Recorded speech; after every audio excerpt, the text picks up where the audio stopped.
Hello, Brian here, and I am going down the rabbit hole with ShadowDark.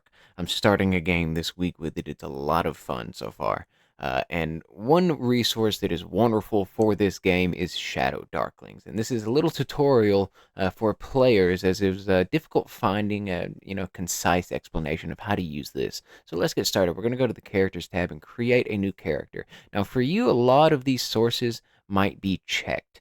What these scrolls are magazines that have come out from Arcane Library. They are official. Now, in my opinion, a lot of these classes, such as the Sea Wolf, came out with a Viking setting and campaign.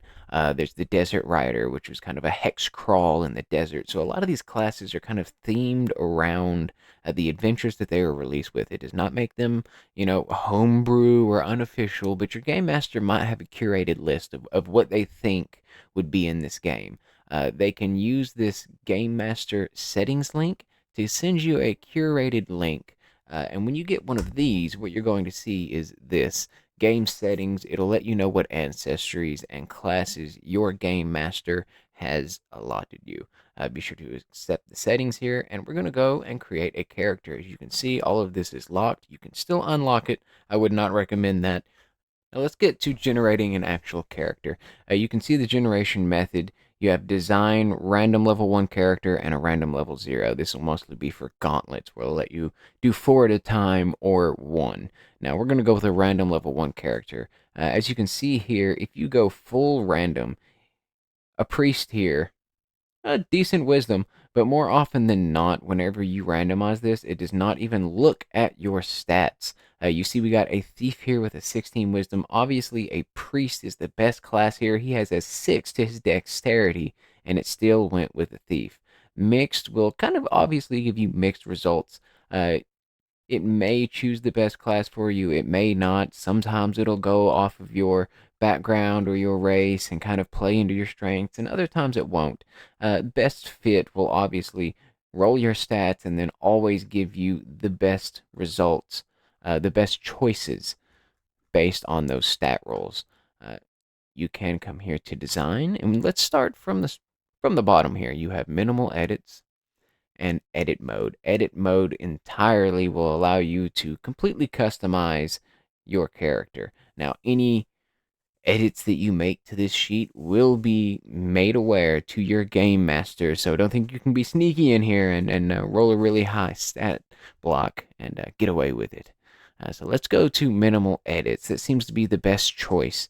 Stuff like your ancestry, class, things like that, that you're able to go through yourself, so it's not a completely random character just thrown in your lap.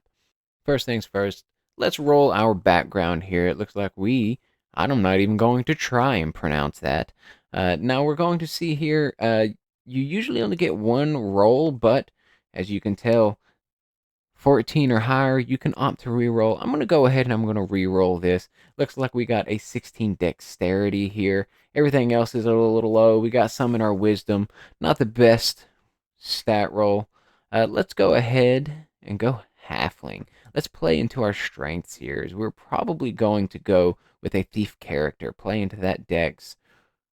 Roll our class talent. We got a +1. Now your class talents, as in the core rules, will be a small table. This will just randomize that roll for you.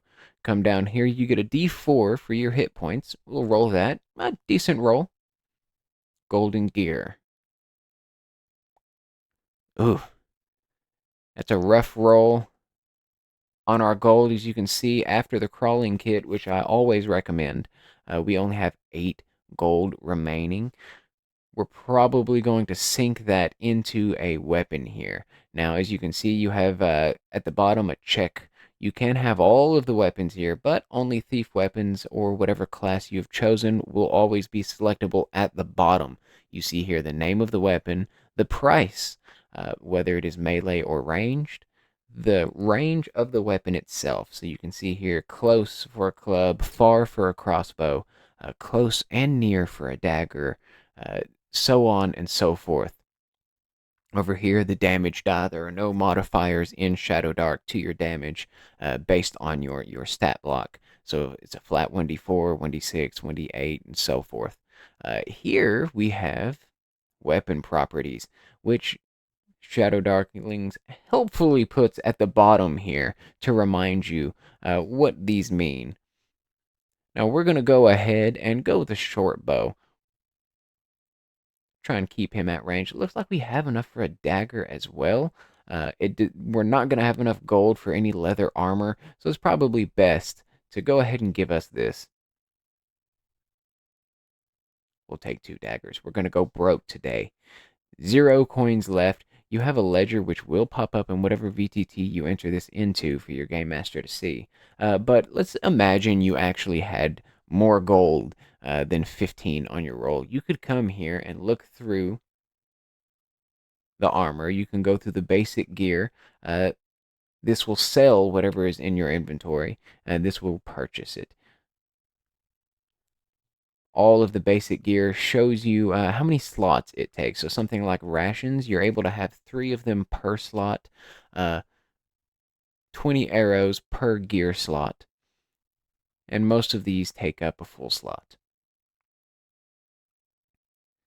Treasure and magic items, best to probably avoid this unless your game master tells you specifically to go into this and roll yourself a magic item. Now let's go down here to other features. We have our name here. Let's go ahead and Hald Lagden. We've got Hald Lagden the Bowman here. We're going to go ahead and give him chaotic alignment. He is a thief character. Shun the Vile of the Dark Trio. And this is our character, our final stats. We have a +3 to our dex, +1 to wisdom, -2 to charisma, and everything else is kind of like baseline across the board. Not the strongest character is Hald, but he's not the worst either. Right here you can see form fillable, PDF, minimal talents and spells. Really, this game is already so minimal that you probably don't need this, and then a high legibility PDF. Clicking this will give you a PDF download of your character sheet right here for you to print. As you can see, even though I re-rolled my stats, the edits on the character sheet reveal that I set them to 10s at the start. So keep that in mind when you are using the edit mode. Use that for personal use only. Never try and use the full edit mode in a game that you're in because, first of all, it's just poor etiquette. But lastly, you can see the character sheet here. Spells and talents that we've got in our healthling, stealthy once per day, become invisible for 3 rounds. Down here, bottom left, we have our dagger, our short bow, and we have our limited gear and no gold. Howld's seen better days. That's why he's a crawler, guys. He needs the money. Now, another thing is this right here. And so if you want to see how to use the JSON code for things like Foundry, Alba Rodeo, check out the next little clip. I'm going to have another little short video based on how to do that. But this is ShadowDarklings.